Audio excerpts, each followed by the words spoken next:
नमस्कार, national film में आपका स्वागत है। मैं हूं कुमार और देखिए, भारत अब अपना खुद का स्टेल्थ कॉम्बैट ड्रोन बनाने के काफी नजदीक आ गया है, जिसमें ना कोई पायलट होगा और ना ही जिसे कोई रडार पकड़ पाएगा, और ये दुश्मन के इलाके में जाके मिसाइल भी फायर करेगा, बॉम्ब भी ड्रॉप करेगा और फिर इजीली वापस भी आ सकेगा। इसी को लेकर इसे न्यूज है। भारत की डिफेंस मिनिस्ट्री ने अनाउंस किया है कि defence research and development organisation यानी DRDO ने भारत के पहले autonomous flying wing technology demonstrator का सक्सेसफुल ट्रायल कंडक्ट किया है। यह टेस्ट कंडक्ट किया गया था 15 दिसंबर को कर्नाटक के चित्रदुर्गा के एरोनॉटिकल टेस्ट रेंज से। भारत ने जो ट्रायल किया है इसको कहा जाता है stealth wing flying test bed या स्विफ्ट। पहले से कहा जाता था autonomous flying wing technology demonstrator या ऑटोनोमस अनमैन्ड रिसर्च एयरक्राफ्ट। इस एयरक्राफ्ट की खासियत ये होती है कि ये एक टेललेस फ्लाइंग विंग एयरक्राफ्ट होता है और इसमें वर्टिकल और हॉरिजॉन्टल स्टेबलाइजर्स नहीं होते। ये ऑपरेट करता है एट हाई सबसोनिक वेलोसिटीज और इसे पावर मिलती है इसके अंदर लगे कॉम्पैक्ट टर्बोफैन इंजन से। देखिए, मान लीजिए अगर आपको दुश्मन के इलाके में जाकर बमबारी करनी है या मिसाइल छोड़नी है,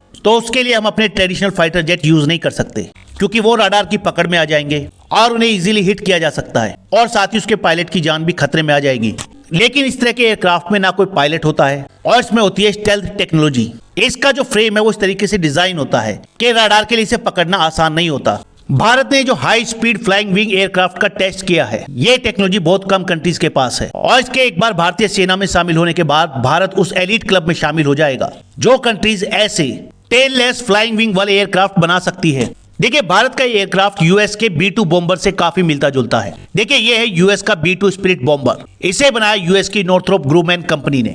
इसे स्टेल्थ बॉम्बर भी कहा जाता है। यह अमेरिका का एक हैवी स्ट्रेटेजिक बॉम्बर है। इसमें लो ऑब्जर्वेबल स्टेल्थ टेक्नोलॉजी लगी है और इसलिए दुश्मन के किसी भी एंटी एयरक्राफ्ट डिफेंस में घुस सकता है। ये कन्वेंशनल और थर्बो न्यूक्लियर वेपन्स दोनों ही गिरा सकता है दुश्मन पर, और काफी हद तक ऐसा ही होगा भारत का अपना एयरक्राफ्ट, जिसका रिसेंटली सेकंड और सक्सेसफुल ट्रायल किया गया है। ये जो स्विफ्ट टेक्नोलॉजी डेमोन्स्ट्रेट की है DRDO ने, इसे DRDO यूज करेगा अपने घातक अनमैन्ड कॉम्बैट एयर व्हीकल में। घातक ड्रोन पर DRDO काम कर रहा है और ये जो स्विफ्ट है ये घातक का ही स्केल डाउन वेरिएंट है। DRDO ने इसके लिए एक ऑफिशियल स्टेटमेंट भी जारी किया है और इसमें लिखा है successful trial of what it called the autonomous flying wing technology demonstrator is a testimony to maturity in the technology readiness level in the country. ये जो टेक्नोलॉजी डेमोन्स्ट्रेशन हुआ है इस एयरक्राफ्ट का, इसमें एक बहुत ही यूनिक चीज है। देखिए, जब इसको लैंड और टेक ऑफ कराया गया तो ना तो वहां पर कोई ग्राउंड रडार थे, ना ही कोई इंफ्रास्ट्रक्चर था और ना ही कोई पायलट। और ये इस डेमोन्स्ट्रेशन की सबसे खास बात थी, जो ये दिखाता है कि इस एयरक्राफ्ट को कहीं से भी लैंड किया जा सकता है और कहीं से भी टेक ऑफ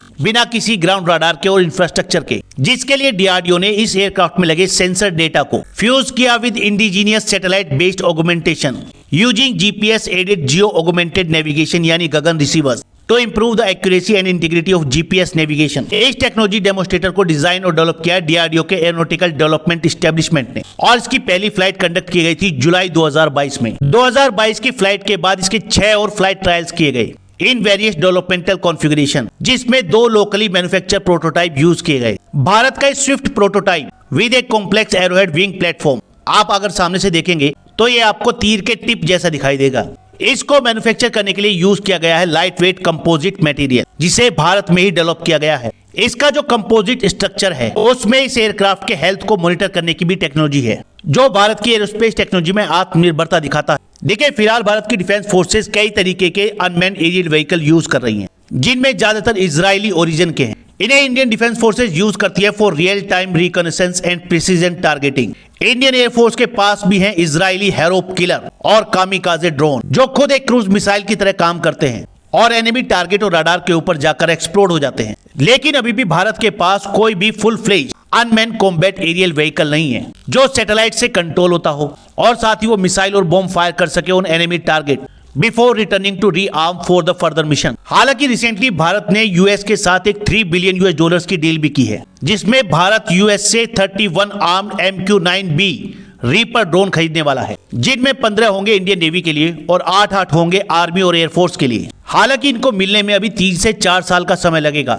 सोचिए, जब भारत की डिफेंस फोर्सेस के पास एक तरफ अमेरिका के MQ-9B रीपर ड्रोन होंगे और दूसरी तरफ भारत का खुद का डेवलप किया हुआ घातक ड्रोन, जो दुश्मन की सीमा में जाकर टारगेट को हिट करके इजीली वापस आ सकेंगे बिना रडार की पकड़ में आए हुए। यह भारत की डिफेंस फोर्सेस की कैपेसिटी को काफी बूस्ट करेगा। फिलहाल इस वीडियो में इतना ही। नेक्स्ट वीडियो में जल्द मिलेंगे। धन्यवाद।